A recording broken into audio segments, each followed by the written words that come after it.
Let me help you and warn you. Life in stages, in phase. Mwari wa Paul na Silas pavakaimba vakarumbidza Acts 16:25 vakabuda mujeri the very hour.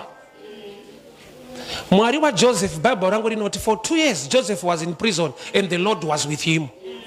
So kana uri Joseph ukaparidzirwa Paul and Silas unotadza kunamata futi. Kunzana Paul na Silas pavakanamata vakabuda musiwoyo. Tunamata Mwari anoita zvinhu ipapo.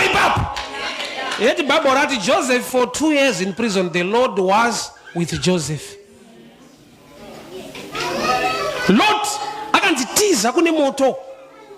Shadrach, Meshach, Abednego pinda hatina problem. Saka iwo kana uri Lord ukakota ra Shadrach, Meshach, Abednego unochira mahara.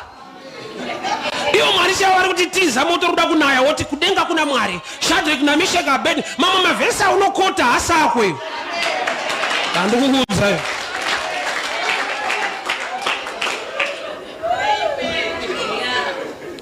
Because whenever Israel for 40 years vari murenje Kenani inopindika saka 40 years haina problem kwa uri ne problem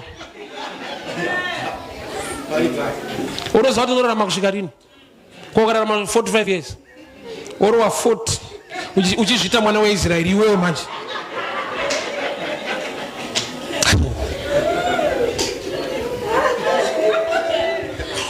Get your personal revelation concerning your life. Hatifanane nyasha nemwaka nenguwa zvinhu zvinosiyana. Kune munhu anogona kutopa testimony kuti hama dzangu ndakatambudzika kuti ndivake imba yandinayo kogoita vakadzimba vasina kutambudzika.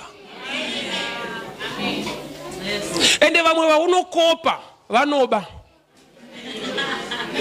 avanombokuudza kuti tinoba vakangoti baba life inoda kuvhurika